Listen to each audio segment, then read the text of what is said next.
thank you very much for inviting me, first of all, to host this session. Well, it's a very interesting, of course, topic for my research, and I'm very glad to be in such a good company. So thank you to Giuseppe and Emilio.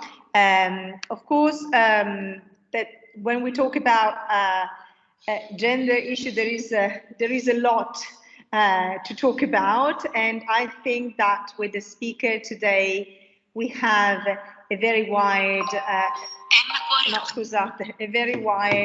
possibility of, intersection and interdisciplinarity about, especially, I believe, transgender issue. Anyway, I will introduce the four speakers so that they have, of course, time to talk about their own research and what they do. So starting from Rodrigo Borba. Rodrigo Borba, probably we all know them. He works at the university, he's professor at the University of Rio de Janeiro. And he has a lot of publication. Actually, I was also searching the web, and he's always a very invited keynote speaker. So of course we are I'm very glad to listen to him today. Among of course the publication, that are many. I would like to say something. About the handbook of the publication that is the most recent one on querying methodologies. He has worked a lot on topic about the language and gender, about also narratives of masculinities and let's say representation and reconstruction, let's say, of different masculinity. He has written a numerous amount of scientific articles in important journals on language, gender, and sexuality, research, or grammatical also and social gender from the margins. And yes, I will stop here, but of course he has a very long publication academic history on that. Another speaker today is Dr. Lexi Webster, and she's at Lancaster University, and she started with a PhD in applied linguistics. So she can give us, I think, a very specific view on the topic today, explaining maybe something about critical discourse studies on gender and language, and referring, of course, to also sexuality and the many issue of not only of representation, but linguistic. We could say linguistic representation and use of the language when we talk about genders in the plural. So she has published also the Center and Gap, the controversial platform with the implication of free speech. So it means that, there is a very political, I think, implication in our research that is always something we could say obvious when we tackle these issues. She has written on the Journal of Language and Sexuality an article entitled "I Want to Be a Toy, Sexualization in Gender Variant, Twitter Use Biography." And so we are going to talk, I suppose, also about the important textual typology, among which also the media and the social media and the social platforms. She has published recently on the Journal of Language and Sexuality an article about entitled "Ties That Bind: The Continued Conflation of Sex, Sexuality, and Gender." And also in this case, even if Dr. Lexi Webster is younger, the list of publication, I must say, is quite long. So she has a lot to talk about today.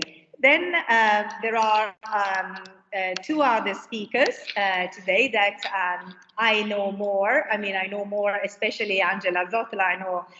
I would like to know her more, actually, but I know her because I met her at a different time, and I always thought she was one of the most promising, of course, when I met her, young scholar, now she is a researcher at the University of Turin. I mean, she has also won some prizes for her publication in Italy. So I know her a bit more, and I know she focused on linguistic and discursive representation of gender identity, sexuality. She has also worked on political speech, hate speech, ecolinguistics. So a lot about analysis of verbal and non-verbal communication, let's say, in different media. Just to, of course, quote something recent with Rodrigo Borba that is forthcoming. Gender ideology and the discursive infrastructure of a transnational conspiracy narrative that actually, I mean, I think is very interesting. I would really like to read it in a volume edited by Massimiliano De Mata and Angela Zottola and Virginia Zordi, Conspiracy Theory Discourses, that will be published in 2022, so this year, by John Benjamins. And then again, I go on something very recent, being Sophia Burset, Communicating Trans Identity in Orange is the New Black. Very interesting TV series in the online Journal of Communication and Media Technology. And something that also I read and I found it very, very interesting with Virginia Dorothy, Constructing National Identity in Men versus Women magazine, a case study from the USA. And also, I will finish, but she has much more, but I will finish quoting Transgender Identity in the Press, a corpus-based discourse analysis that was published by Bloomsbury in, well, last year, actually, in 2021.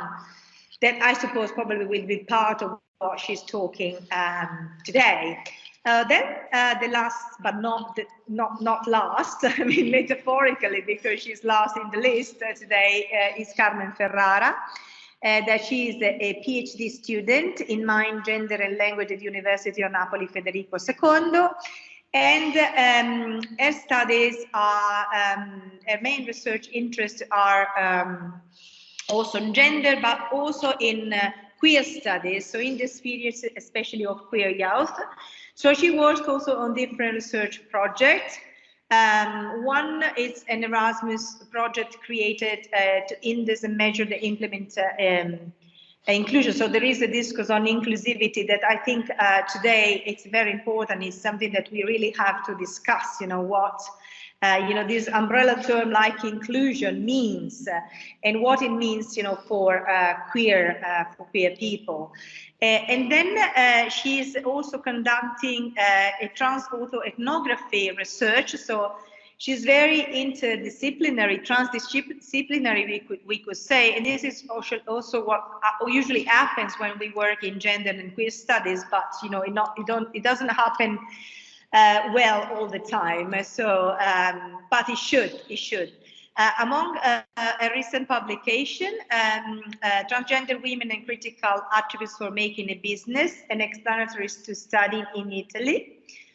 Strategic Planning and Queer Culture, the case of Malta, that is a book chapter in a book that is entitled Mapping the Rainbow. It's the second volume of a series, I suppose, researching the diverse colors of the LGBTIQ community. I Have a Dream, studi strumenti per il lavoro con migranti LGBTI. That I must say, again, is something really important that we should all work more, you know, because the work on migrants is still quite, I think, lacking. I mean, there is a lot to do, and it, you know, focusing actually also on the issue of the LGBTI community would be very important. And last that I want to quote, but there is more also from her, the online experience of gender and sexual minorities, an exploratory study of intersectionality and digitalization. That is a book chapter, again, on a book on research method and digital society. I mean, I'm not going to read everything because I think it's much more important, you know, to give space and talk about and present your work. Then I will try maybe, you know, to kind of see and what comes up most and what is intersecting, and maybe then we can have a kind of, you know, dialogue, of course, with people that is following us, but also me as the first listener. And thank you very much. And so, Emilio, shall I follow the order? Is there an order for the speaker? Yes, that's fine. Whatever you, yes. Yes, it's fine. If you'd like, can you hear me? Not very well. Sorry. You can, yeah, sure. You can follow the order, the alphabetical order of the program, or whatever you like. You can address. I mean, I think democratically, the alphabetical order is something that I like. So okay. So because yes, even if we know that Rodrigo Borba is not only alphabetical order, but we know, it's our important speaker today. But thank you, Rodrigo. Please, the floor is yours.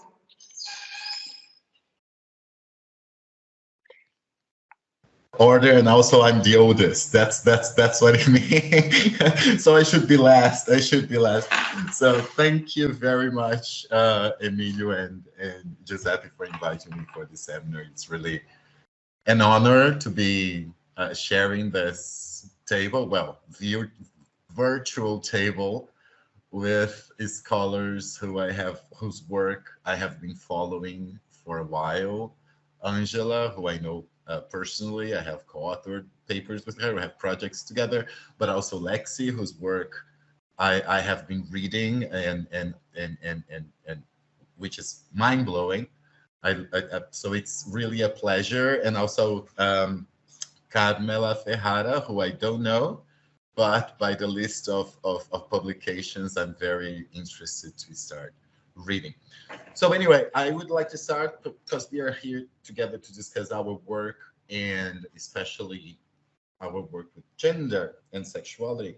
I would like to start by highlighting the not specifically talking about my work, but highlighting the importance of continuing doing work with gender and language. And I'll do that by citing a recent example.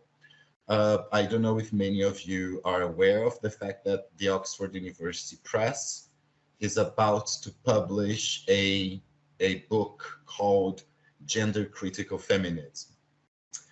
For those who are not aware of what gender critical feminism is, it's simply a nickname for transphobia. So gender critical feminists, gender critical with lots of quotation marks, and feminists with many more quotation marks, are feminists who despise transgender people. Basically, they share, they nourish and circulate anti-trans sentiment, and they do whatever they can to prevent not only the recognition of trans people's identities and well-beings, but also to curtail the rights that have already been bestowed to trans people all over the world. The author of this book, called Gender Critical Feminism, which is of course not scientific, because the phrase in itself is already a paradox. How can feminists be critical of the idea of gender? Feminists created the concept of gender, and the concept of gender, especially since the 90s, has had incredible impacts on people's lives. And of course, as I'm in Brazil, I'll just give examples from Brazil, but I'm sure you have examples from Italy and from the UK. For example, in 2015, the Brazilian government approved a law that is called Maria da Penha. Maria da Penha was a woman who was violently beaten by her husband, and then she because of that, she got she got lots of physical problems because of that. Then the law was approved based on the notion of gender. So now femicide and domestic violence are crimes that take people to jail based on the notion of gender. So the law protects both trans and cis women. So criticizing the idea of gender, the feminist idea of gender as this system, hierarchical system that organizes people in different ways, is what I have been doing, and also Angela, and also Lexi, and also Carmen. Sorry. And language plays a very important part in this, in the support of this system. So I've started with this example because we live in very strange times. Of course, gender had the idea of gender and the idea of women, and now more recently trans people, to be recognized and get rights has always been quite a hot topic. But recently, it has become even more contentious. Even within it, and we have people within our circles, people who call themselves feminists, and people who actually have quite a lot of power, criticizing the idea of gender, the notion of gender. Giuseppe and I have also just edited a volume of an issue of Anglistica Ion, which discusses some dimensions of this recently waged war against gender. And what worries me profoundly is that this anti-gender movement, that's my recent kind of research, and that's part of the research I've been also doing with Angela. This transnational anti-gender movement collates very easily with white nationalism, populism, far right, and now anti-gender feminists. If this is such a ridiculous idea that we can just laugh at it because it makes no sense. Anyway, now gender critical feminists, aka transphobes, are also flirting with these systems of oppression. So I cite the example of Oxford University Press publishing this book, and the book is already being sold. It has not been released yet, but you can pre-order it. There is a petition. If I can send you the link to the petition, because anyone can sign. I hear that the petition has like more than 1,000 signatories already. To Oxford University Press, lots of associations are already writing letters against the publication of the book. And of course, there is the counter movement. The TERFs, the transphobic feminists, have their own petition in favor of the publication of the book. And one of the arguments is a position in favor of freedom of speech, which is a notion that is very dear to us because we are all linguists. Of course, in Brazil, there is no legal category for freedom of speech. I'm not sure about Italy or the UK, but as there is no legal category for freedom of speech, you can understand it as whichever way you want, right? And it seems quite dangerous that these people, these transphobes, these transphobic feminists, are using the notion of freedom of speech to forward the publication of a book by Oxford University Press, a book that is unscientific. So what I've been discussing, I want to talk to you about that, because if there was a time when studying gender and sexuality from a critical perspective was more important, it is the time that we are living now. So we have to think, and that's why I think this kind of seminar is important, because we can meet other people and spread these ideas and find more strength together. I think it's time that we develop collective ways, and not only signing petitions, because of course they're important, but I'm pretty sure Oxford will keep on with the publication of the book because there is money involved. But I don't know how, but we should keep trying to think of ways to counter this kind of discursive maneuvers that both populists, far-right pundits, white nationalists, and now feminists, with lots of scare quotes, are using to bamboozle people into believing that a minority is a danger to women, for example. I don't know how we can do that. It's an open question to me, but I think we need to find ways of leaving our offices and talking to people in the real world, because this is the moment we should not be talking to one another. We know what we think. We need to reach out to other people, and this comes from my own research this is something I learned from the trans movements that have taught me how to do research, basically. I became a linguist, an applied linguist, because of my engagement with trans social organizations in Brazil, who always mentioned issues of language. And then I went on to do research at the Brazilian Trans-specific Healthcare program. And one of the things that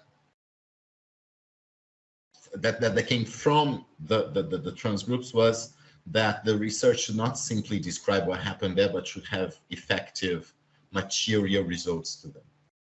So, of course, as an applied linguist, we devised workshops, and instead of me giving workshops, we thought of different dynamics that the trans people in the clinic would use my data to educate the doctors and physicians not to be transphobic.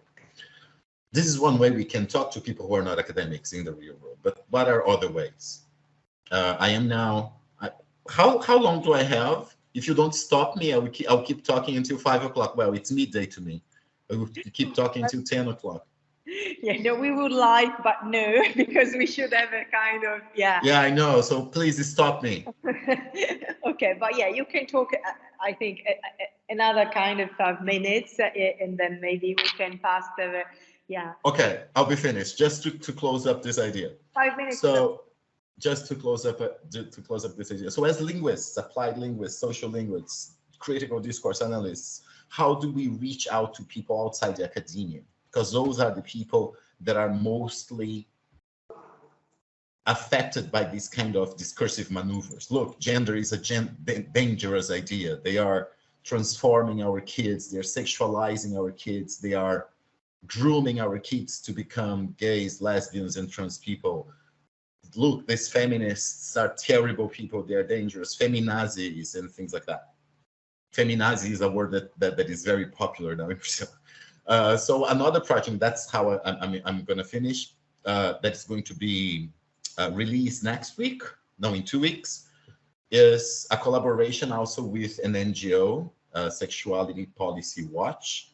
So it's a bunch of linguists and a bunch of feminists. We came together to produce a dictionary, to write a dictionary of ambiguous and debatable terms in Brazilian politics. Basically terms that the far right and the transphobes manipulate to mean otherwise, like gender ideology, like ideology itself, like cultural Marxism. So the idea of this dictionary is to write short texts based on academic knowledge, but to write short texts in informative, journalistic ways so that people can have access and know how they are being manipulated by this, how these discursive maneuvers work, and how certain groups of people are manipulating other groups of people for specific political projects.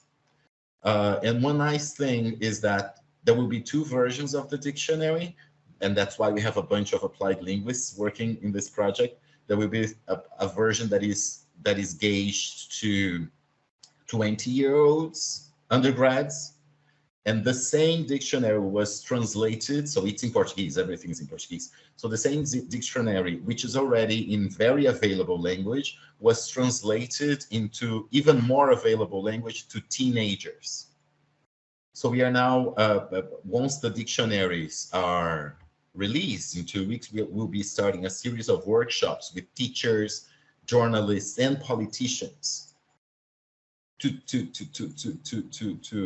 give them ideas on how to use the dictionary in the classroom, for example, or to groom politicians, because we have general elections now in Brazil, to prepare politicians to find possible and easy ways to defend themselves from accusations of being, for example, of spreading gender ideology at schools, of doing cultural Marxism and things like that. Because when people are accused of being cultural Marxists or gender ideologues or feminazis, the whole thing is so absurd that they don't really find ways to counter-argue against those accusations. So that's the idea of these projects, and that's the kind of thinking that I would like to be sharing with you, and hear what Angela, Carmela, and Lexi, and the audience as a whole has to say about it. How can we, of course, these are just alternatives, but I don't know if they are the best ones.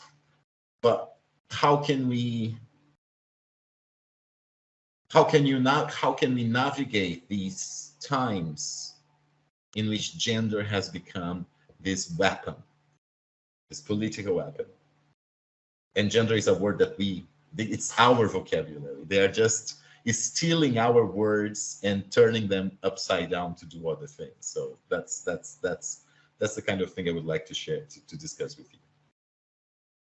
I hope I haven't used too much time of Lexi's and Angela's time. I'm sorry. No, I think it's okay. Well, Rodrigo, thank you very much. I think you raised a very important questions and facts, actually. I do believe that we talk about gender issues in general. With feminism, we have to go outside the academia, first of all.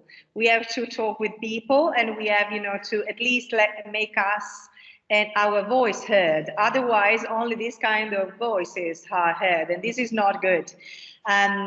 Very short, because I don't want to take time to the others, but I want to say that I'm applying for an application here, to talk about gender issues. It's especially about, also violence, and that it's a big problem in Italy, not only in Cleveland, but and I'm going to apply to an application that is to go and talk about inclusion and gender issues in a primary and secondary school. And so I was, Googling and see what is happening. And the very interesting thing, that the first thing that comes to you when you put some keywords were a bunch of material, of people that you are talking about today.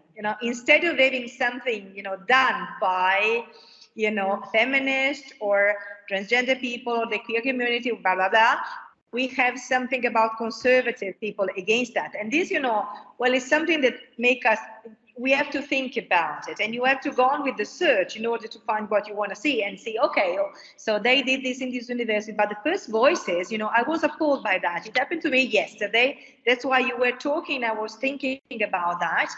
I didn't know about this publication, but, we have a very, I think, deep and strong, I think, today understanding that, these feminists are among us, that a lot, it's also in Italy, in the Italian context, many people are against, a wider view of acceptance. So they talk about feminism, referring maybe, it's also a generational gap, I think, referring to a kind of feminism coming from the 70s, and say, well, gender and transgender and queer studies, nothing about us. That I feel it's a bit I don't know. I think it's a bit dangerous, you know, and it means that it's closing instead of opening. And I must say, I don't want to say it's now here. We are also recorded, but there is a center about women's study, university center in Italy that I know very well,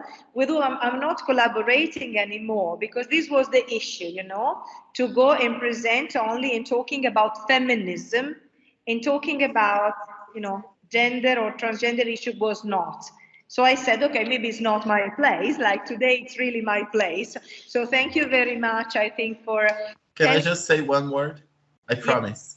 Yeah. So that's the point. They are controlling the public debate about gender.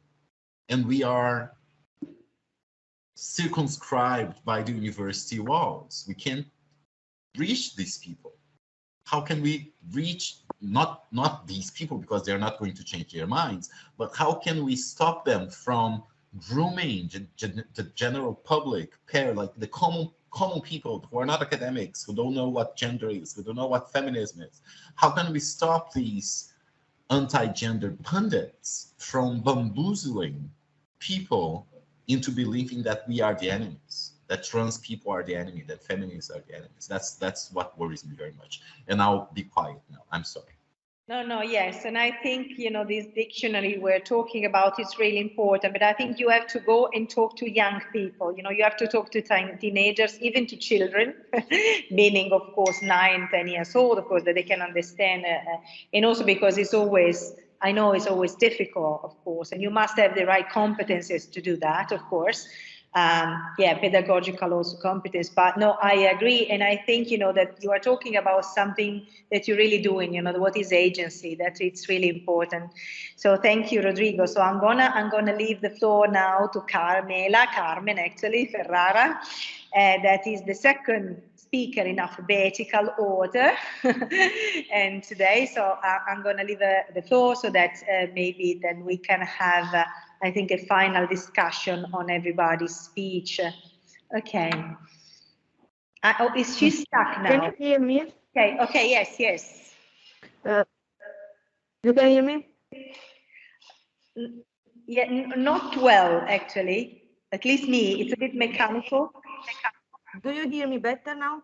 Yes, I do. So I hope the others do. Yes. I remove my mask even if I'm at university, but I'm alone now.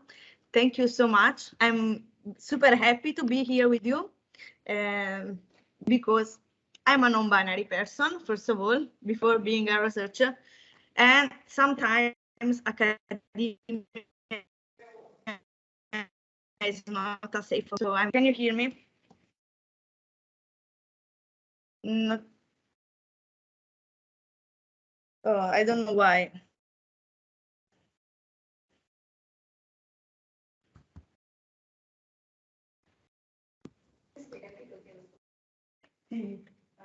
La nostra studentessa che poi sta facendo. I can't hear you anymore. Wi-Fi Unina is not very.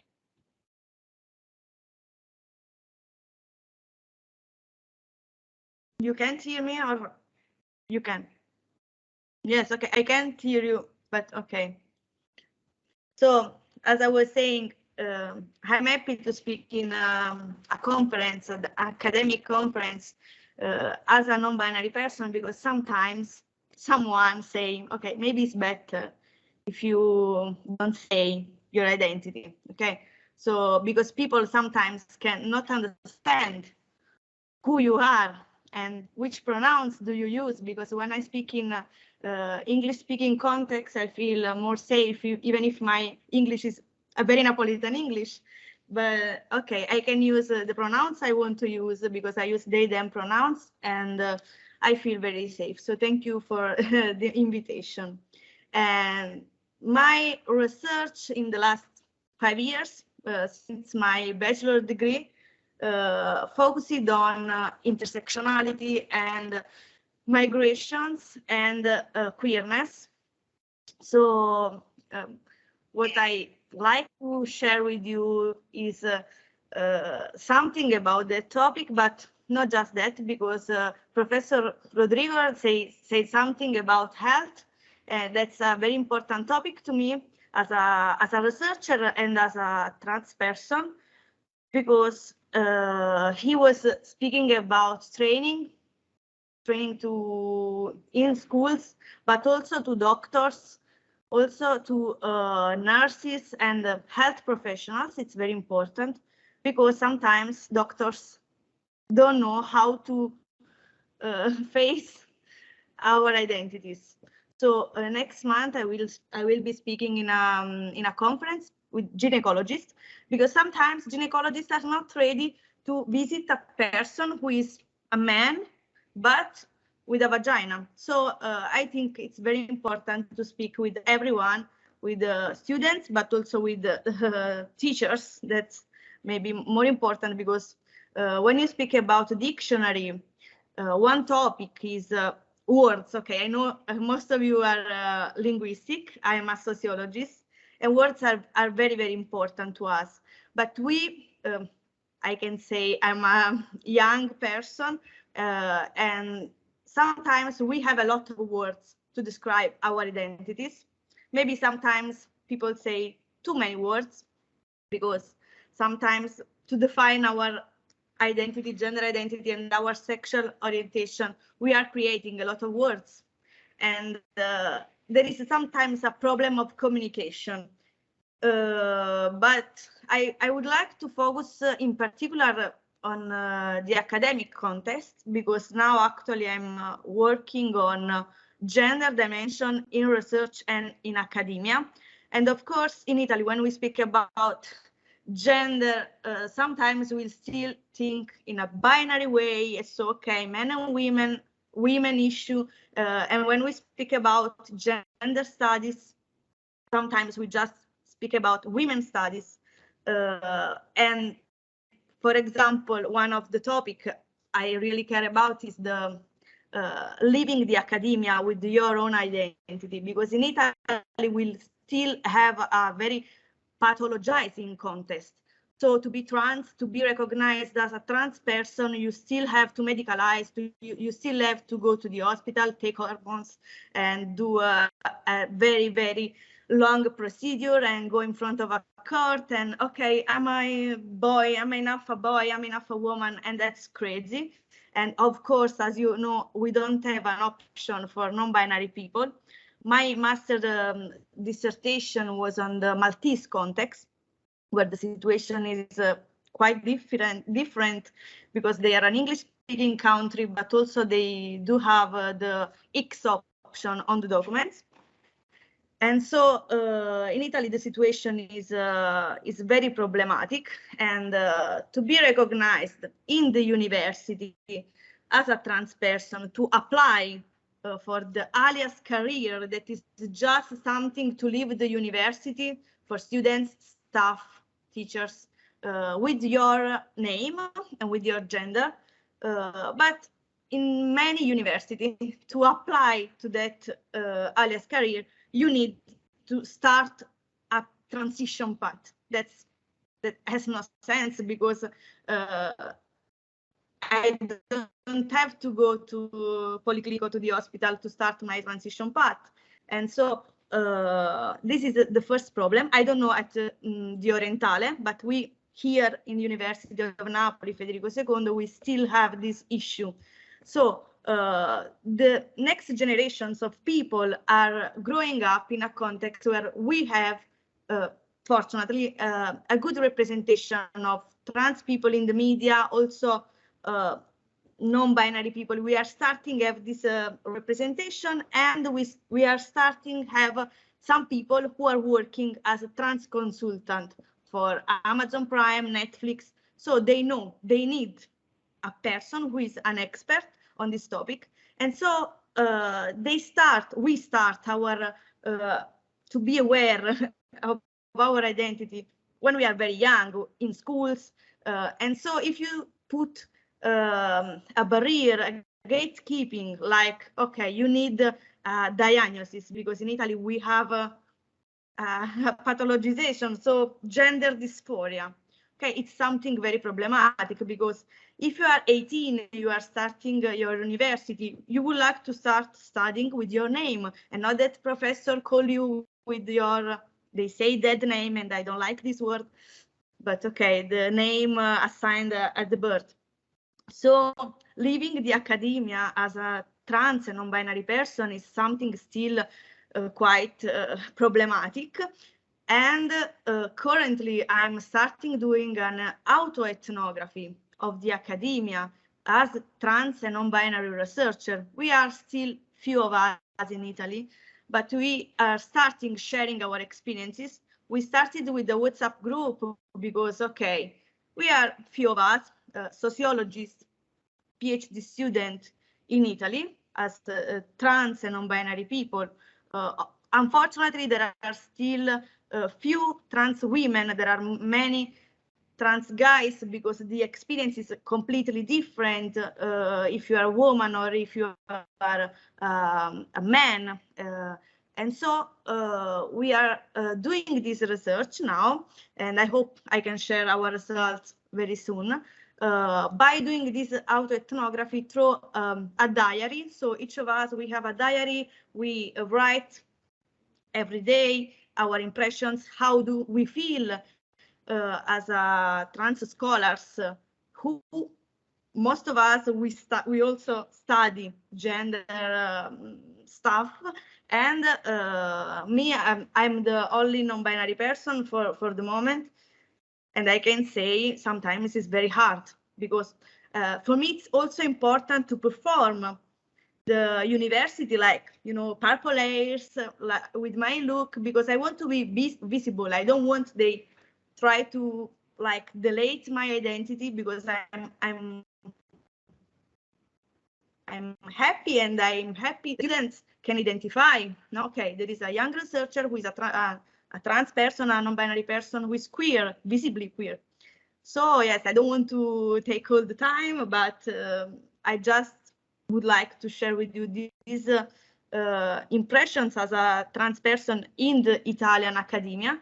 And I think we still have a lot of work to do. And so I'm here to continue the discussion if you have, of course, questions. And thank you. Thank you, Carmen.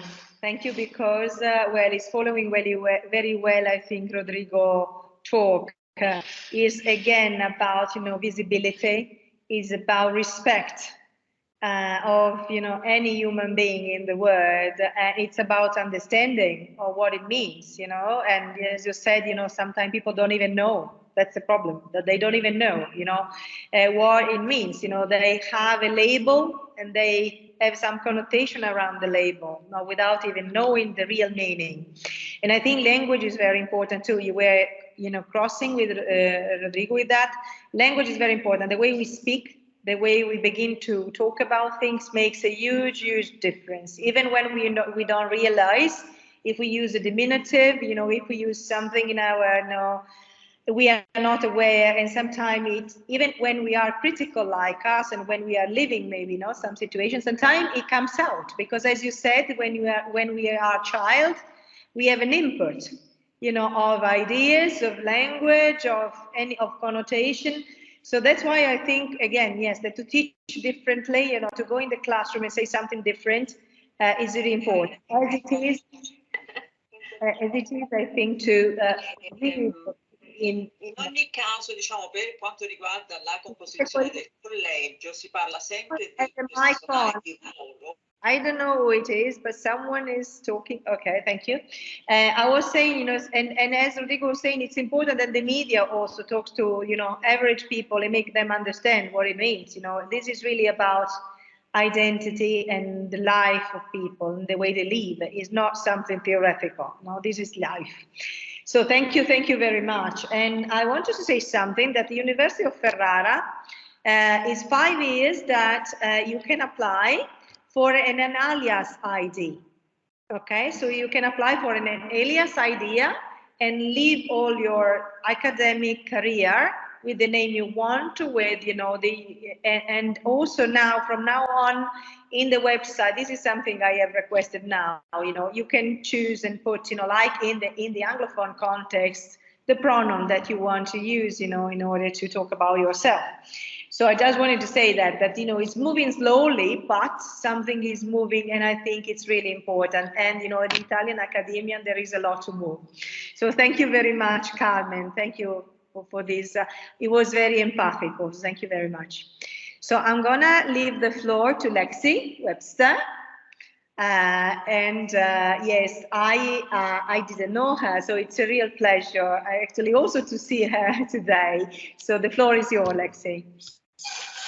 Thank you very much, and thank you, Rodrigo and Carmela, for those interesting thoughts. And I had some things planned, but I think what I'm going to do instead is respond to what you've both said, because I think it is really important to think about language from many different perspectives. So just to pick up on what Rodrigo was saying about gender critical and the term itself, which sort of highlights the real importance of history in understanding the struggles around rights and recognition, because gender abolitionism and the idea of ignoring gender completely, so yes, it exists as a social category, but it shouldn't be used to categorize people socially, is something that has historical roots in suffragette movements, but also has historical roots in lesbian feminism, especially from the 60s, 70s and onwards. And I think it's really important to see that some of these groups who are being funded by evangelical Christian money from the US are recontextualizing these historically lesbian and gay discourses into this anti-trans rhetoric. Again, that interdisciplinary thing about drawing from history is important, but also understanding where those groups come from and the kinds of stories they pull from to get to get people who should be allies to think differently about the world.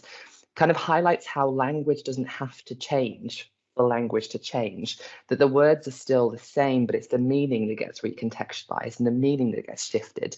And I think it's important that the kind of research we do continues and is more of an ongoing process than I've done this study and now I'm moving on to the next study kind of thing, which is I think how academia tends to work anyway, especially in linguistics and in sociology.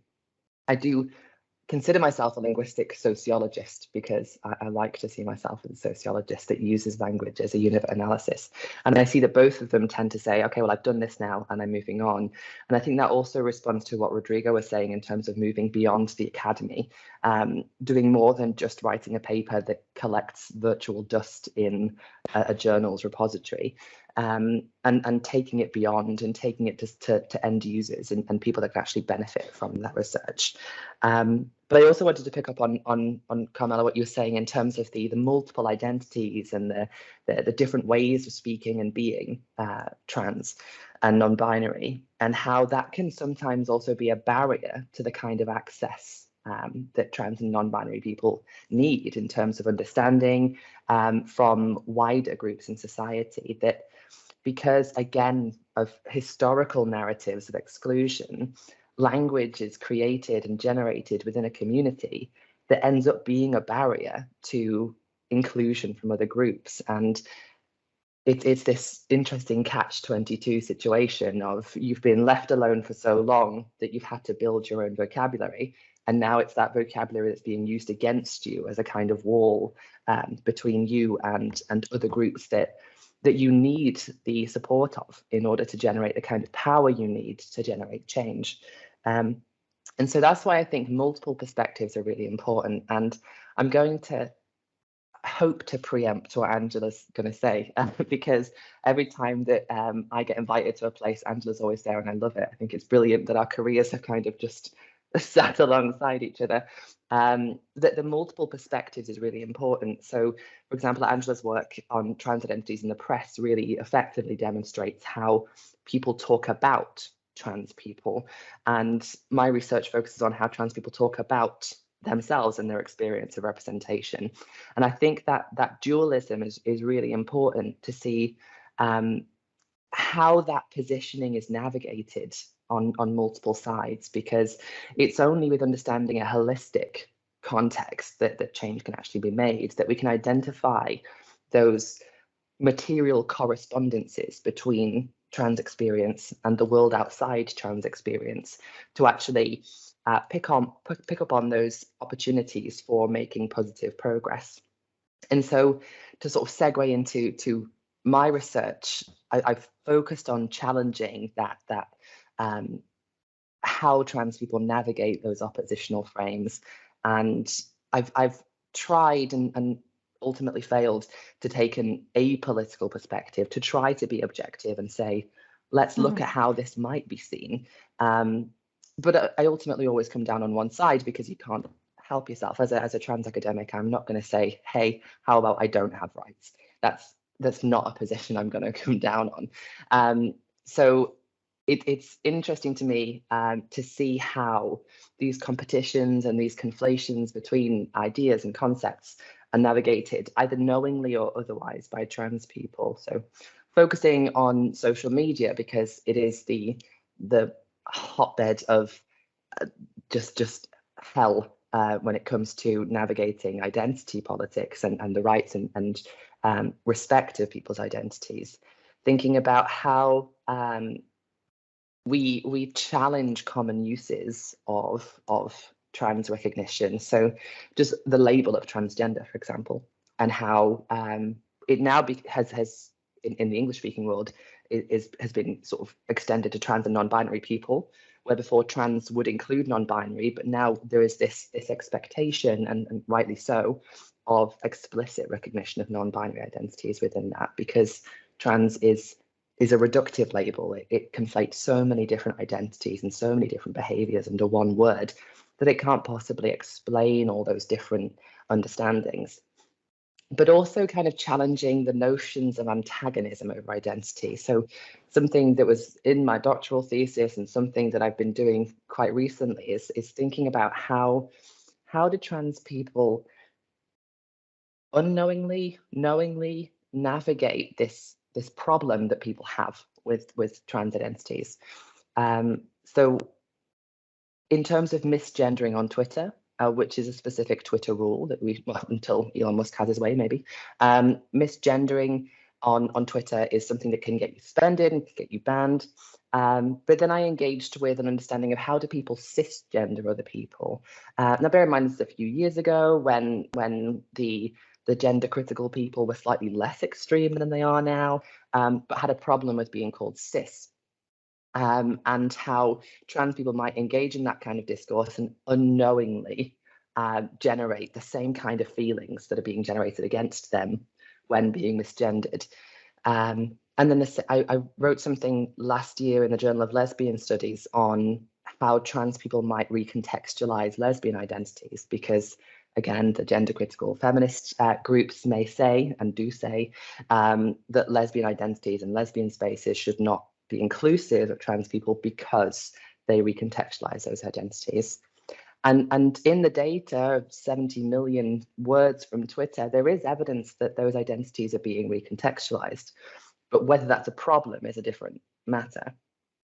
And most recently, again, because it seems like people just won't shut up about it, and it's the flavor of the month or the flavor of the decade that people want to just trample on trans identities, the changes in legislation in the UK around the competition between sex and gender reassignment as two separate protected characteristics in the Equality Act, which inherently generates competition, because single-sex spaces and single-sex services can deny access to trans people on the basis of proportional and legitimate aims. I feel like today is going to be filled with those scare quotes that Rodrigo was talking about. So proportional and legitimate aims can be used to deny access to trans people for single-sex spaces.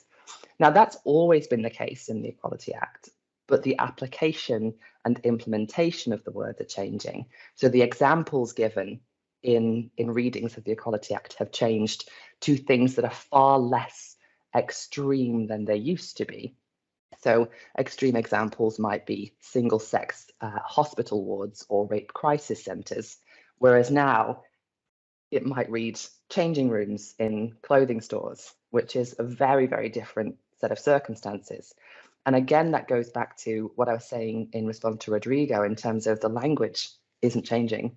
It's the implementation of language and the application of language that's changing. And that's why linguistics is important, but it's also why history, why sociology, and why political economy is really important, because a lot of this is being driven by democracy and this idea that people are agreeing that these changes are starting to be negative or generate problems for other groups of people. And so I've written a paper, it's under review at the moment with Critical Discourse Studies on this competition between sex and gender identity. And this change in equality legislation has come at the right time for the revisions so that I can actually put it in. So work is going to be nice and contemporary. But it really is, I think, important for us to think about how, as trans and non-binary people, we might engage in that same kind of change making as we want other people to make. And that's why those multiple perspectives are really important. One thing that I'm really keen on, and Eleonora, you mentioned that you're applying for money to do some big project, and I'm doing the same thing in terms of thinking about trans empowerment and how that kind of representation that Carmela was talking about, and how we can move away from this negative discourse that is so often repeated around, for example, 42% of trans kids in the UK attempt suicide. What I want is to move away from the negativity towards, hey, look at this really successful trans person who's navigated this space.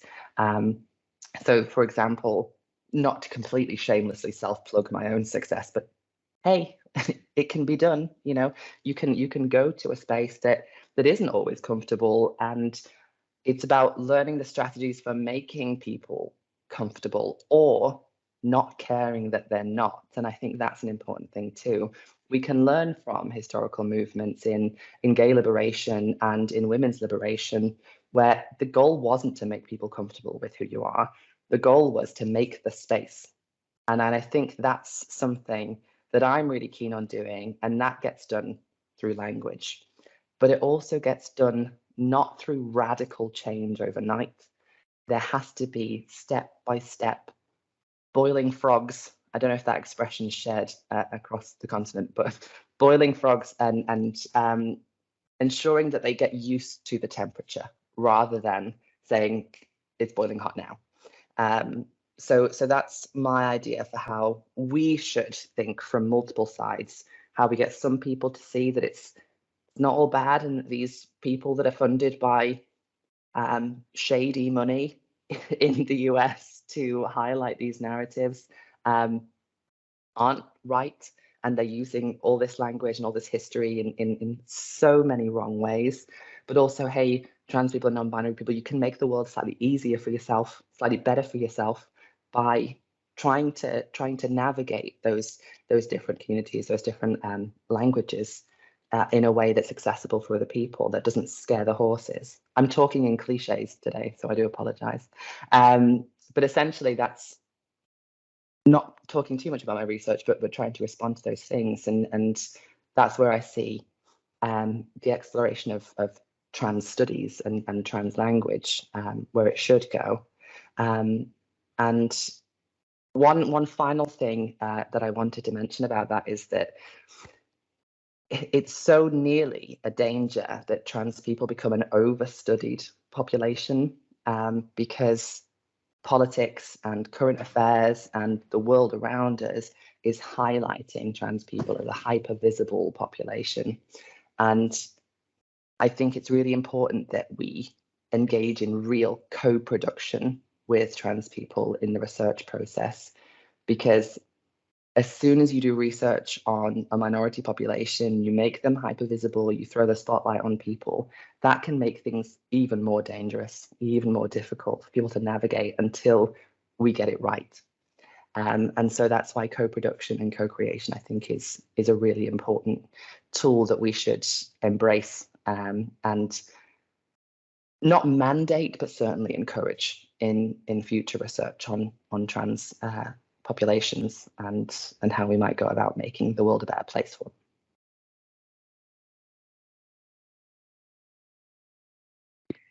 Yes, Lexi, thank you. I think they all, although the three speeches go very well together, they seem, we organized already the discussion and the dialogue is really flows and it's adding something more. No, I agree with you that we have a lot of narratives about about identities, and we also have a lot of cultural representation, or what we say the cultural imaginary about things. And I work with advertising.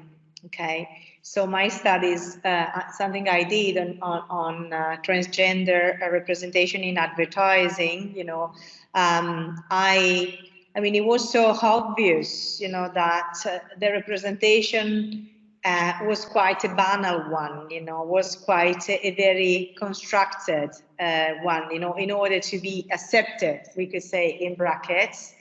And even when it seems more authentic, actually it wasn't, or either it was very highly personal, just to have a kind of, testimonials, but it didn't sound right, to tell you the truth. So I really agree with the fact that it really means a lot, that there is a co-production, a co-creation, in order that, people understand, the reality and the essence, and what are the feelings, and what it is actually. Otherwise, we keep going on, wrong and non-correct, representation, the definition, stereotype, let's say, representation. And you're right, there is much more visibility. I'm thinking about now, I don't know, I hope I'm not saying something that you're going like, but, I'm thinking about, we were very exposed to Netflix with the pandemic, all of us. And, as soon as you begin to watch something, for example, I began to watch all the well, I don't know, yes, this kind of representation, starting from, drag queen and so on, and RuPaul and whatever that we all know, and then so you get all the, the links to, oh, you might be interested in that, in that, in that, in that.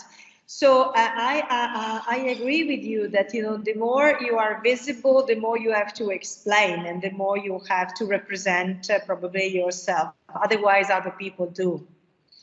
And it's quite problematic. So, well, thank you very much. And you also said something about laws that makes a difference. If the law doesn't allow you, of course, a lot of things. Well, in Italy, we are very, behind in many things.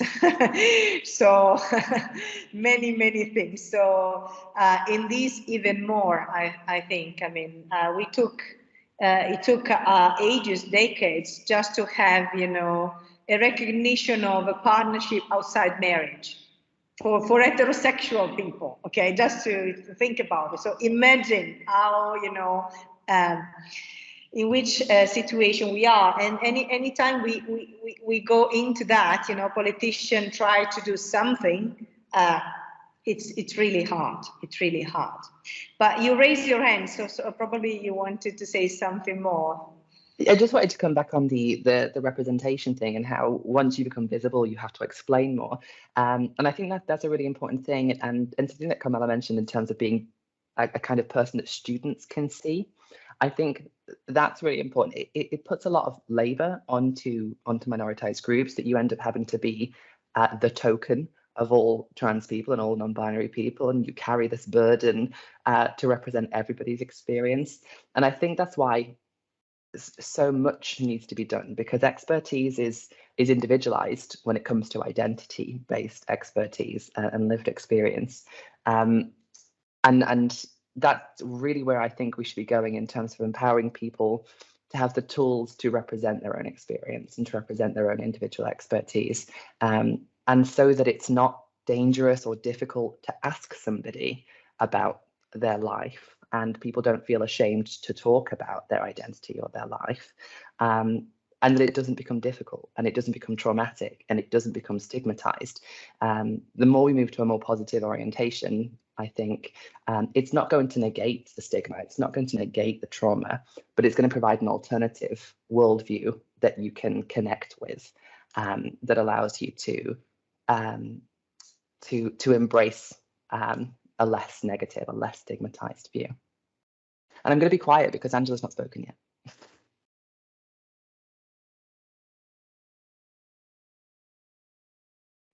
You're on mute. Listening to you, and I kept talking. No, yes, I agree. The example I found that you know, the testimonial thing. Yeah, it was a lot about, you know, the trauma and the problems and so on and so forth. So yes. Okay, so let's move to our fourth speaker. That is Angela Zottola. So thank you very much, and the floor is yours, Angela. Okay, I'm going to apologize beforehand. I have very bad connection, so I hope you'll be able to hear me well and it's not going to break.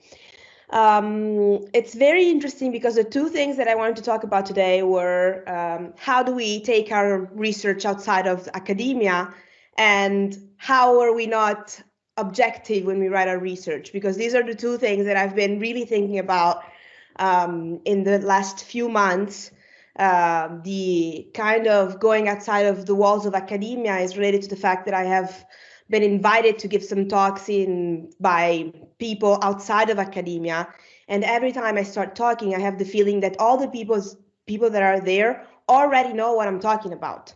So we are invited to speak about topics related to gender and sexuality, but by people who are already interested.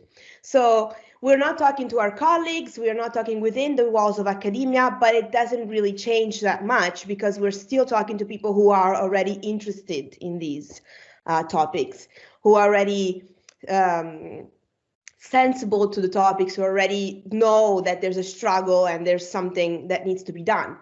So it's kind of a really difficult question on how to reach out, how to make these things simple.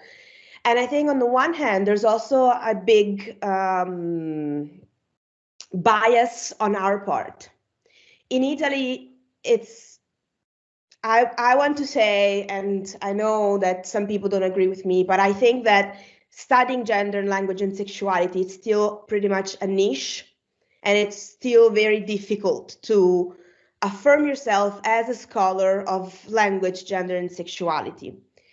And I know that in this room, in this virtual room, it's not the case. Most of the people who are connected today also do study on this, but it's not something that it's very well received by scholars.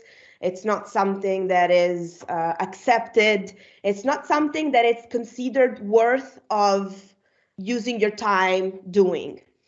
So it's hard to do it within academia, and it's even harder to take it outside of academia. It's hard to find a way to highlight how it really makes a difference which word you choose in a specific context. So this was one of the things that I don't have an answer. I think there is a huge bias in terms of what we expect from people. In Italy, we're very afraid that people are not going to understand, that we're going to be judged, that people are going to be are going to discriminate. But I think that's not always the case. I have been recently involved with this association that's called Famiglie Arcobaleno, which translates as Rainbow Families, and it's an association of same-sex parents. The situation with same-sex families in Italy is extremely bad. Children who are born from same-sex couples are not recognized as the children of both in case of couples of two women. So the child is only the child of the person who has given birth to the child itself. The other mother remains completely invisible. In the case of two men, surrogacy is criminalized in Italy, so it's not assisted birth, or it's not allowed for same-sex couples in Italy in general. So couples of women who want to have children usually go to Spain or to other countries around Italy. But it's a bit more simple as you end up giving birth to the child yourself. So there's at least one part of the baby making that is included in the couple. For couples of men, surrogacy is criminalized in Italy. And just recently, a few days ago, there has been a proposal for a law which wants to criminalize surrogacy outside of Italy as well. So people, Italian couples who want to have babies and go outside of Italy to have these children would be committing a crime. And there's also a proposal that this can go back in time. So all the couples who already have had a child through surrogacy could be facing charges. So it's a very, very complicated situation. And as you can imagine, families who do have children are very anxious in this moment because they don't know what's going to happen to their children. They don't know what's going to happen in the very near future. So I've been working very closely with this association, and in a few weeks there's going to be this very big celebration that they have, and it's called the it's like a family party with when all the families go into the public squares and we have a lunch all together.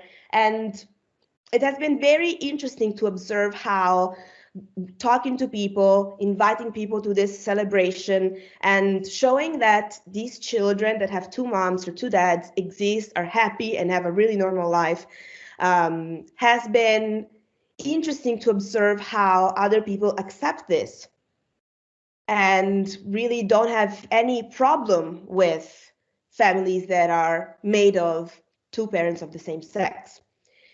So this circles back to, one, how do we talk to people outside of academia, and two, maybe we are a bit biased in terms of how much people will actually listen to us. If we go out there and we talk to people, we will definitely find the homophobe, the transphobe. We'll definitely find someone who will probably swear at us and ask us to leave. But in that huge number of people, I'm pretty sure we'll also find people who will listen and maybe not respond immediately, but would go home thinking about what we said. So I think that there is a kind of need on our part as scholars to just try and make it as simple as possible and talk to as many people as possible. So starting with whoever is in our proximity and continue to just put the word out there. In my free time, I joined this group of capoeira. It's a very mixed bag of people. And once in a while, I just start talking about issues related to this, and they listen to me. I don't know how much they care and how much they're just being nice. They don't want to shut me up, but it's there. I put it out there. I talk to them about it. And then after a couple of weeks, I bring the topic back if we go out for a drink after training. So I think it's actually easier than we think it is. We just need to unlearn the academic behavior. So we have to open our minds as well to the fact that maybe people will listen more than what we expect. But it's something that I did want to share today because it's something that I would like to hear from other perspectives in Italy and outside of Italy. I think the Brazilian context is very similar to the Italian context. In the UK, on the other hand, it's the social situation, I think, is completely different. So it's also interesting, I think, to share different approaches to this kind of popularization of the topics that we discuss, that we research more than discuss. The other thing that I wanted to talk about is objectivity that Lexi mentioned, and in the end we end up always putting our perspective into our research. I think this is something that when it comes to gender and sexuality research is pointed out more than other areas. I think it's more seen as a fault. I have been told, you only do this kind of research because it's in your more personal interest. And of course I do that but isn't our research supposed to be moved also by our own interests and what we consider valid?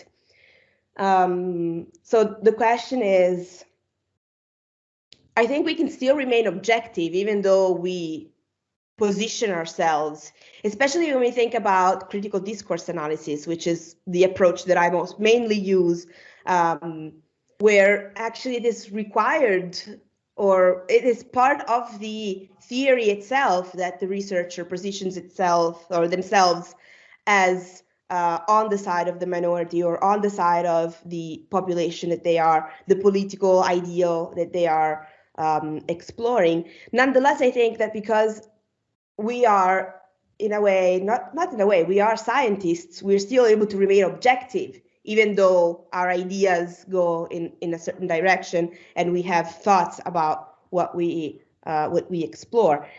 So it's complex, but at the same time, I think we cannot really distance ourselves from our thoughts about what we study. But that doesn't mean not being objective. So that was another issue that I've been thinking about recently and that I really wanted to throw on the table to discuss with everyone and share ideas about how really this question can be tackled and answered. And I also wanted to comment on something else that Lexi said about positive representations. I think that's actually very, I think that's key. We know that LGBT people, minorities are struggling. And of course, we need to know how that's happening and how language use is contributing to that. But at the same time, also giving a positive representation of what's going on and how we can set an example. We can show that a different reality is possible. And it's actually more possible than we think. It's more common to find people, LGBT people, trans people that have successful stories than what we can imagine.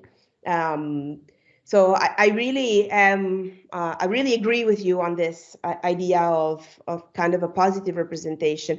I think there's a strand of critical discourse analysis who also focuses on, which is called positive discourse analysis, which I haven't explored fully, but it's actually one of the things on my to-do list to read more about this approach and try to think about how we can combine talking about these issues in a more positive way and how this might actually help the aspect of popularizing these topics. One of the things that I've been researching about is activism related to language, to gender identity and sexuality, mainly online. And one of the things that surprised me, I was expecting to find a lot of negative things. One of the things that surprised me was that actually some people that use social media as a means of doing activism use it in a very positive way and present also very positive representations. So I do think that in the end, this all circles back to possibly seeing positive representations as one solution to approaching people outside of academia in a more effective way. Yeah, I don't know how much I have been speaking for, but I think I'm going to stop here and maybe we can keep the conversation going as more interactive. Thank you, Angela. I think you closed, but you also left open the circle, if I can say that, because yes, there were again many connections. You added some more things related to what the previous speaker said. Well, the most interesting, of course, that a lot of us that are listening to you now, I mean, Italian academics got, is the problem of, the evaluation we have as scholar when we deal with gender issue in general, okay?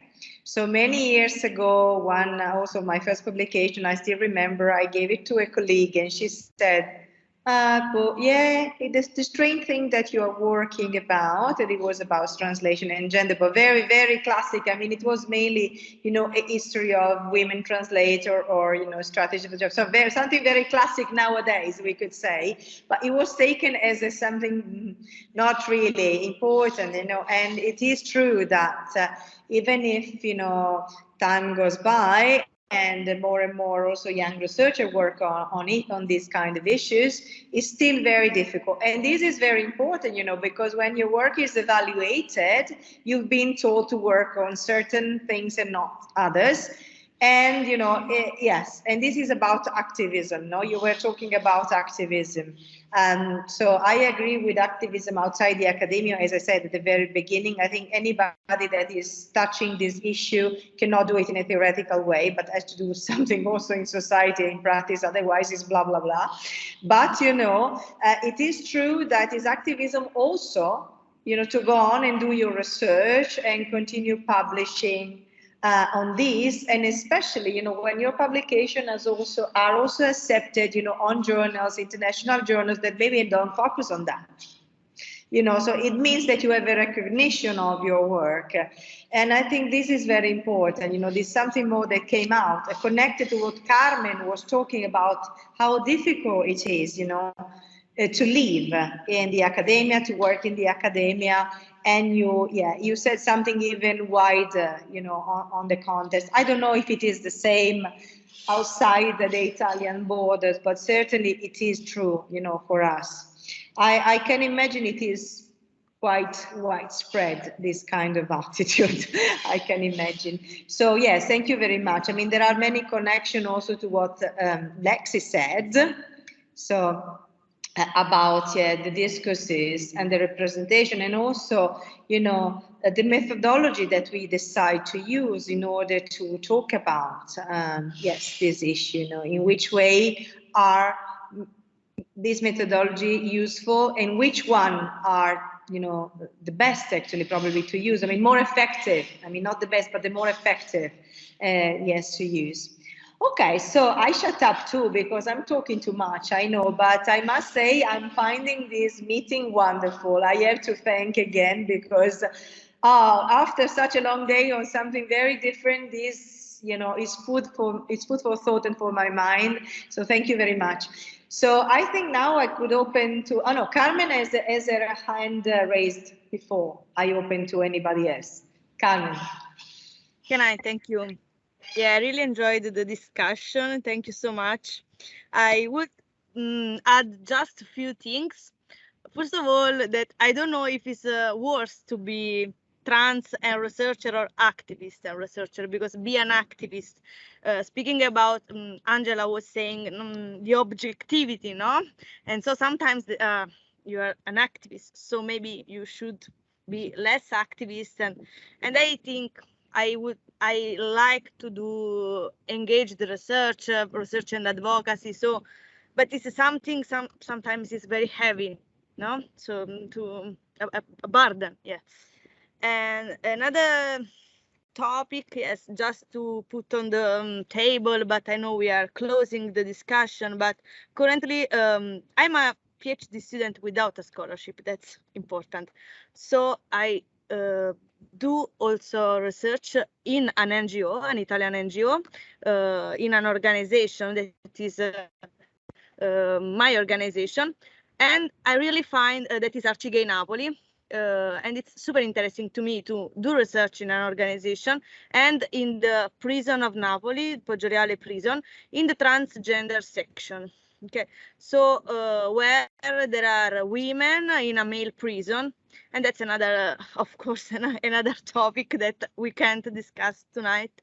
But yes, there are few research on trans migrant people in the Italian prisons, and Napoli is one of the is the only one trans section in the southern Italy. That's crazy. So there are people from all the south of Italy, and how to say, to living together for trans women sometimes is very, very, very difficult because there are many conflicts, many issues on hormones taking illegally. So sometimes there are, you know, a lot of heavy situations.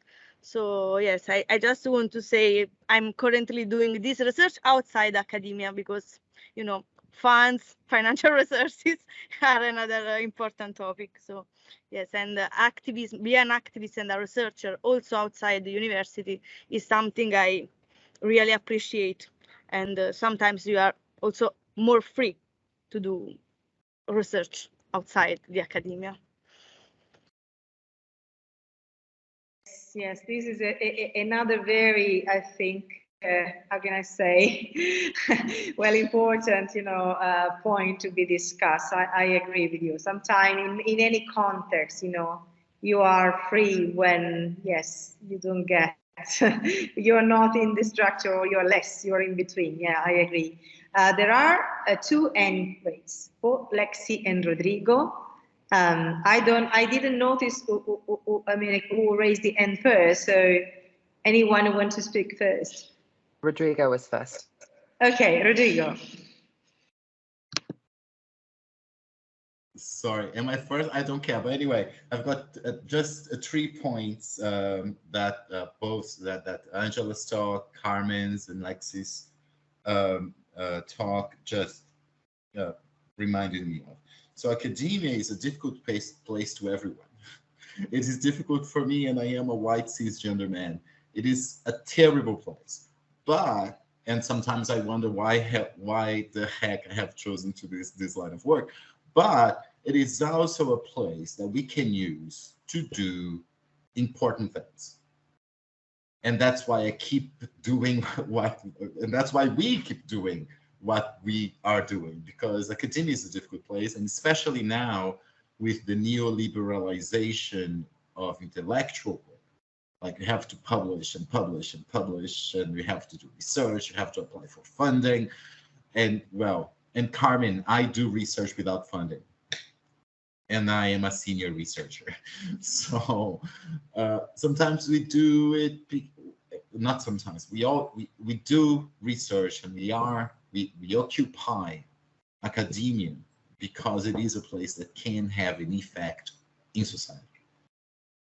And for us, especially people who do gender and language research, and that leads me to my second point. We all come either from social movements, which is my case, or from a place where we want to change the world, right? So the idea of objectivity is just a myth, and it's a myth in the hard sciences, right? That they have built that myth. And we don't have to be objective. There is no objectivity in any kind of research. And in the kind of research that we do, and of course I agree with Lexi when she said, I try to be objective and ultimately failed. That is a sentence that really stuck with me. Because when I started doing research, I also wanted to be objective, but I was lucky to cross paths with many feminist academics, and especially one of my first tutors at university, Anna Cristina Ostermer, a very hardcore feminist. And she said, so there's no objectivity.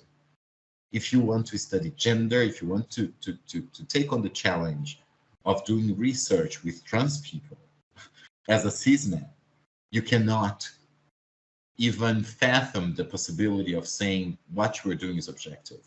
And she kept telling me, do not care about what other people think about your research. You have to research what you like to do research with.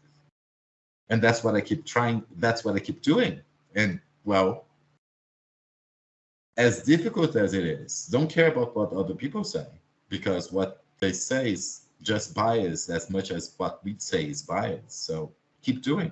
So my point is, yes, academia is difficult to everyone. It is even harder to people of color, to trans people, to non-binary people who because university is predicated on certain kinds of categorizations, but we can change it. You can change academia from within. There are ways that we can reimagine academia. And what Lexi said, what Carmen has been doing, what Angela has been doing, and also what Emilio, Eleonora, and these are ways that through which we can reimagine academia and make it less difficult. I hopefully make for the next generations. And now my third point, and I'm closing up, has to do with another point that Lexi's raised, that the overrepresentation of certain people in research. This is something that really touches my heart, and I'm very happy to be alive at this moment, because both in Brazil and the US, I'm not really sure about Europe, but we are witnessing the rise of what we could call critical cisgender studies. So enough. It's people saying enough of research on trans and non-binary people. Let's study cisgender people as cisgender people. And a wonderful book that comes to mind is a book by Summerall and Matters, America Through Transgender Eyes.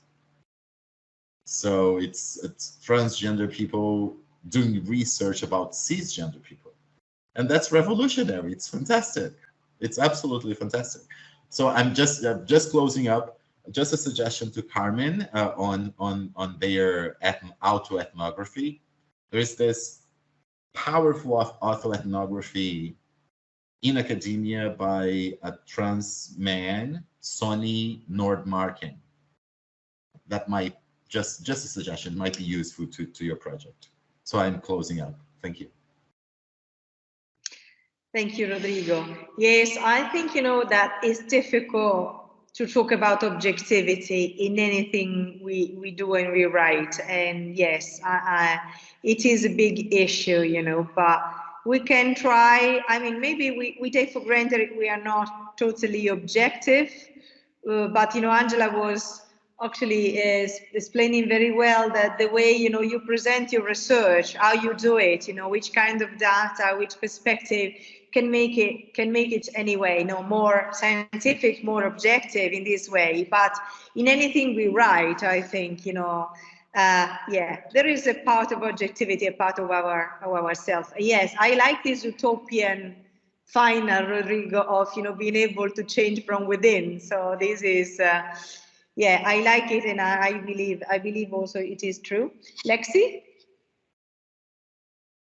Yeah, I also wanted to respond on the notion of objectivity and how I've given up caring about being seen as objective. I don't live objectively. I don't teach objectively, and I don't do research objectively. I tried to hold the center, and it just wouldn't hold, because the extremists got more extreme, and it wasn't working, and it can't work. And one thing that I tell my students, either my PhD students or my master's students when they're engaging in research, is you can be neutral in research design, but you'll never be objective in interpretation or even just writing. As language scholars, we know that the words we choose betray what we think anyway. And so when we try to be objective, it's never going to happen, and we shouldn't be bothered by it. And what Rodrigo said in terms of don't care what other people think, that's been my motto for life since I was about 10. And gender was never a thing to me until other people started saying that it was a thing about me. And not caring is, I guess, a privilege I have. But also, I think my strongest asset, that I could not care less what anybody has to say about you're not doing this right, or you're not doing that right, or you're not really what you say you are, and that kind of thing. And I think that is a strong message to send to young scholars on. I say young scholars as if I'm really old. I'm quite young, but younger people on. Maybe I'm just trying to hold that I'm still young, and maybe I'm really not anymore. But really sort of telling young scholars and new researchers that this kind of thing is all about what you make it, and not worrying, although still acknowledging that what other people think is important until you get the PhD, because you have to prove it to a couple of people beforehand, is the strongest asset you can have as a researcher. And finally, to pick up what Carmen was saying in terms of whether it's worse to be a trans researcher or an activist researcher, and how those difficult things can be. When you throw in other things like, as you mentioned, being unfunded or being from a working class or low class background, that's impossible. Being a first generation academic is insane in terms of how to navigate the world, and having to pretend you know what you're doing until you figure out what you're doing. That's something that I've still not got to. I've still not got to the point where I know what I'm doing, because it's like playing a game until you feel comfortable, right? And I think that's being transparent about that kind of thing in this niche area, which is an area that's driven from personal interest, that's driven from lived experience most often.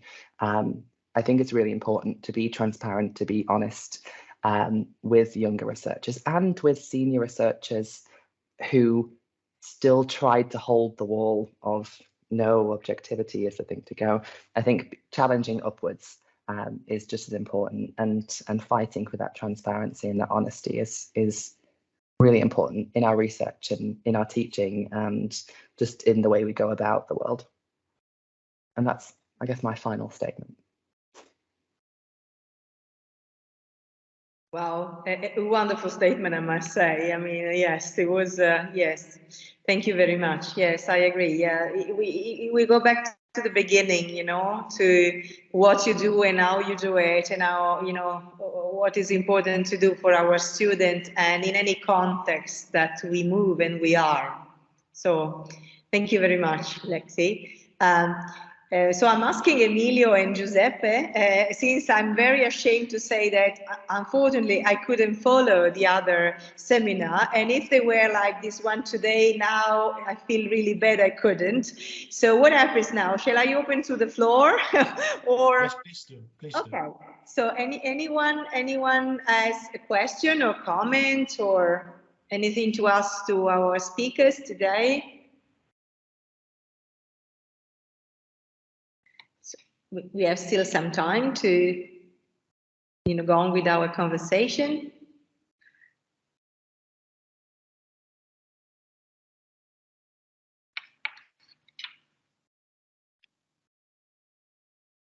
If not, I'm going to ask something to all of you, since we are talking about the importance of teaching. I wonder, you know, in the different situation you are all working, how much you can actually do. I mean, you know, how much strict are the boundaries of the courses, you know, of the modules, and how much you can really do in order to go on with what we were talking today. Because this is also important. It's like the legal before, no? Like here is another boundary. Any of you? I see that Lexi, okay, raise a hand. Lexi, please. Well, I started a new position in September at LAST, which is as a research training program coordinator for the Faculty of Arts and Humanities at Manchester Metropolitan University. And there's about 300 PhD researchers across the different disciplines. And it's about researcher development and about understanding their career potential, but also core skills in research and that kind of thing. And that's a really free space for us to have those kinds of discussions, those critical conversations about what research can be and what researchers can be. But I lead 3 programs for postgraduate taught students, so master's level students. And whilst there's regulation around what the assessments look like and they have to be approved by certain people, I think there's so much freedom within the classroom to discuss the ideas, either from a disciplinary perspective or from a theoretical perspective, or really sort of concrete methodological perspectives. I teach a unit on corpus linguistics and one on discourse analysis. And we end up having the same conversations, but one where we're talking more about generalized understandings or patterns, and one where we're talking more about those cases. And so I think even if we don't feel free to have those conversations, we have to force them. We have to make them fit into the conversation, just like we're trying to make people fit into being recognized and being seen as equal. We have to make those conversations fit. And so I think it's an extra job that we have to do, but it's trying to slot those conversations in where they fit. And it's also being, it's almost like improvisation. As soon as you see a space to throw that prop in, that's where we need to do it. And I feel very free to have those conversations. I feel quite lucky to be at Manchester Met, where I'm given a lot of responsibility, but I'm also given a lot of freedom to challenge things. And certainly our linguistics programs and our PhD programs are spaces of critique of how higher education does things, but also how disciplines do things. And we encourage that interdisciplinary perspective, that transdisciplinary perspective. But we also, I think we like the idea of disagreeing with each other so fundamentally that we end up at the same answer. And I think that's how free I feel at Manchester Met to do those things. And I also feel fortunate that I have some other groups where we can have those same kinds of conversations, whether it's reading groups with researchers from other universities, or whether it's like Angela, for example, you get invited to give a talk somewhere and you can have those conversations. I feel free to do those things, but I don't know how much of that is just me having the attitude of I couldn't care less if you agreed or not. But I feel free enough to have that attitude, so I think that's a good thing. Thank you, Lexi. No, yeah, I mean, that's what is coming out. No, that is again is us. No, that we change the things. No, it's not so much the context. You know, so you have to work in the chinks, no, of the academia machine, if you let me say. So we try and you slip when you can. I agree completely. But so it means that it's quite. I thought, that even, in the UK, you have to do that. And even, in context, maybe like your own, that you're telling that is, again, something, maybe less strict than others, but yeah, something you have to struggle for to find your space. Yeah, I agree. Angela was raising a hand. Yeah, I actually think that students are first and most at hand non-academics that we can talk about these issues. I've been teaching in a non-linguistic course, so I teach to students who study political science and social services. So to be completely fair, they could not care less about linguistics. So they're actually really happy to engage in conversations more about content than linguistic structures. I mean, there are some that that are actually also interested in the linguistics part, but I always try to incorporate these kind of discussions, especially with all the things that happen every day in Italy. It's quite easy to just bring to the fore the latest news from whatever has happened. And I think it's actually, even in the context, I've had this year a student who is very religious, and who has brought some of my examples to the head of the course, saying that they were not very, that he felt he didn't feel at ease with some of the things that we were discussing because of his religious beliefs. Of course, I was very lucky to have the support of the director of the program saying that, I mean, it's a university course, so we should be discussing about these kind of issues.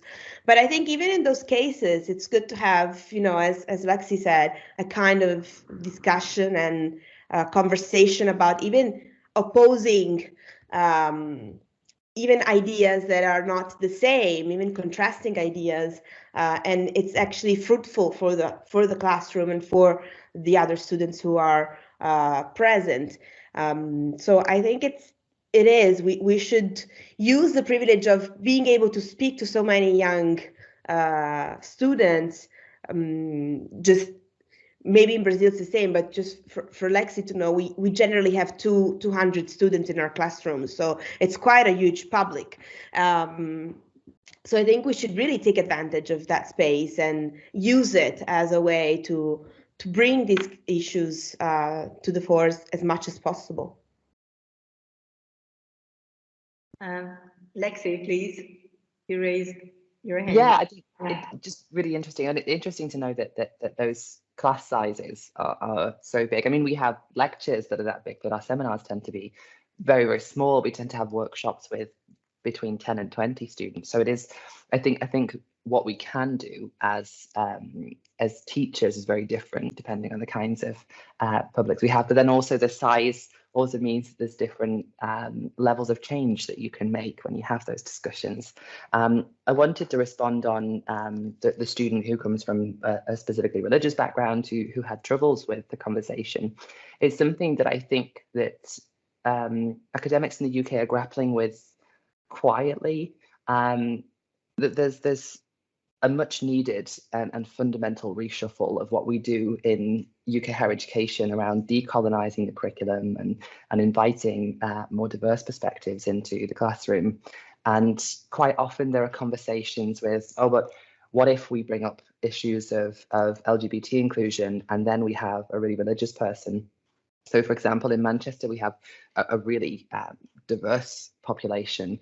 It's a cosmopolitan area. We have significant pockets of, for example, Muslim students and Christian students, and we have Manchester is very well known for being quite LGBT inclusive. So we also have a population of LGBT students who feel comfortable being out and discussing their lives and their experiences.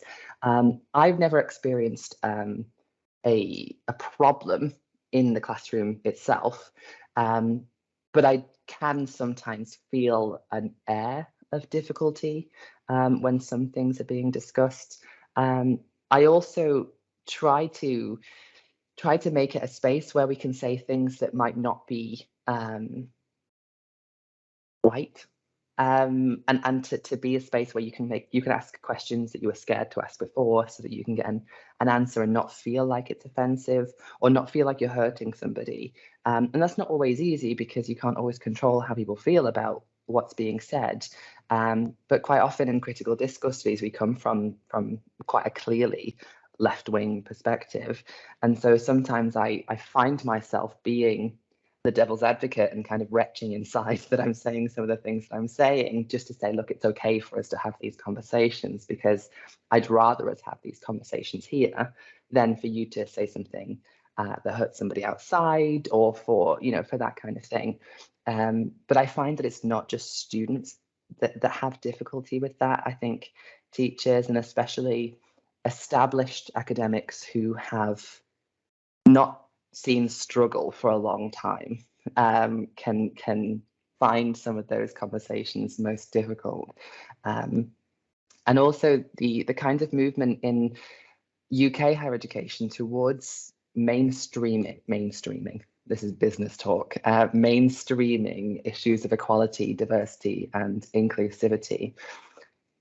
Often do it in a really performative way, that when you actually engage with perspectives that are diverse and try to include people, or try to make paths to success more equal, you end up butting heads against the performative aspect of EDI work, that they should be working in tandem and then they work against each other. Because if you have, for example, a forum on race issues, it's always people who are Black or from minority ethnic groups who are engaging in the leadership of that groups, as it should be. But because a person might think, oh, well, that's not an issue for white people, I won't go. And the same thing with gender forums. I'm the co-chair of our staff forum for gender at Manchester Met. And it's 98% women, because people think that gender issues are women's issues. And the disabled staff forum has very few able-bodied people, because it's seen as a disabled person's issue. And so I think that happens quite often in the social sciences, that the only people that talk about these things are the people that have the characteristic. Yeah, so we talk about issues of gender and sexuality because we see ourselves as non-normative in some way in relation to gender and sexuality. Or we talk about critical race issues because we see ourselves as outside of the normative understanding of race or ethnicity. And so I guess forcing people to have those conversations when they don't think the problem affects them is kind of the way to go, and to incorporate the voices of the powerful, or people from powerful groups, I think is the way to go. So something I've been really championing in the Gender Stuff Forum is to have more men talking about gender equality, because if we think it's the patriarchy that's affecting women's progression and progression of people who don't identify as either men or women, then we need men to be on the side to harness the power of patriarchal systems to generate that kind of change. But also that the patriarchy is not just against or oppressing women, it's oppressing men who don't engage with normative masculine functions, and it harms everybody. So I got lost on my own train of thought, but I'm sure there's a point in there somewhere. No, there were many points. I mean, we didn't lose you. We got all of what you were talking about, and I agree. I agree. You have to work at the top, because, you know, it's the top that make the decision in any context. So yeah, you have to work on that. So I agree. You have to work on that, and then it's going down, you know, because it goes down in levels. I'm sorry, I have to tell you that it's just 5 minutes to 6:30. So, I mean, it was really, really challenging, really interesting, and you made my day. I mean, I was even feeling a headache. Now I feel very well. So thank you very much. I'm sorry Carmen is not there anymore, I think for technical problem. No, so she had to leave. She couldn't actually interrupt the whole thing, but she said she had to leave. So okay. she said, thank you very much and bye-bye to everyone, but she couldn't do it herself. I just wanted to thank you, everybody, and I wanted to say something before we close to Angela. Angela, I told you, if you follow the devil, you're gonna be feeling it. I mean, the whole thing that Angela was trying to talk about was something that most of us got it quite right, and which stays in the system, which is quite, let's say, evil the way it works here in Italy now. When you talk about gender in Italy, when you just try to do it from a let's say, linguistic viewpoint, it becomes quite difficult, because we've got this privilege of talking about the scientific way of looking at language. When you add scientific and gender, somebody's got like a problem, of course. And I mean, we've got so many nice scholars in Italy, especially those working in the field of cultural studies. They can talk about gender and they go ahead, they're quite good. But when you do it in terms of linguistics, then of course, this is what actually might create problems. But don't worry, just go ahead, follow the devil as you've done so far, and you're going to see that things are going to come up. Oh, I'm not worried at all. I'm really not worried at all. Sure. Just don't care, Angela. Do your thing. Do your thing. Exactly. Keep on doing whatever you feel like you want to do, and you're going to see it's going to be like a success anyhow. Okay. Thank you very much. Thanks, Eleonora, for being our lead host today. Rodrigo and Angela, we're going to meet soon, hopefully in Catania, I suppose, for the lavender linguistic. Well. Oh, maybe Lexi as well. Great. I can't this year, and it makes me really sad, but I'd love to be. Oh, yeah, you'll be in Italy soon, because it's a promise we keep on doing, you know. Absolutely. And you'll be invited here in Naples quite soon. Or maybe in Ferrara, because Eleonora was also thinking of doing something. We might do something together. I want to know when they come, you know, because yeah, we can kind of put together, you know, something and have, you know, a kind of itinerary things that would be nice. That's right. So thank you very much. Thanks for our students attending this seminar. And Emilio, it's your turn now, because we're going to introduce also our next seminar, which is going to take place soon. Great, thank you. And I would like to thank as well Eleonora, Rodrigo, Angela, Lexi, and Carmen for this great conversation. And thanks also to Lexi for bringing up the issue of race, which is actually the topic of our next seminar, which will be on the 12th of May on race, ethnicity, and language. Same place, same time. So please, you know, you're welcome to come. And thank you again, everybody, for participating.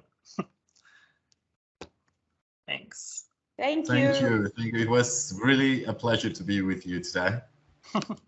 Likewise, thanks. Thanks. See you all soon. See you soon. Bye. Thank you. Bye.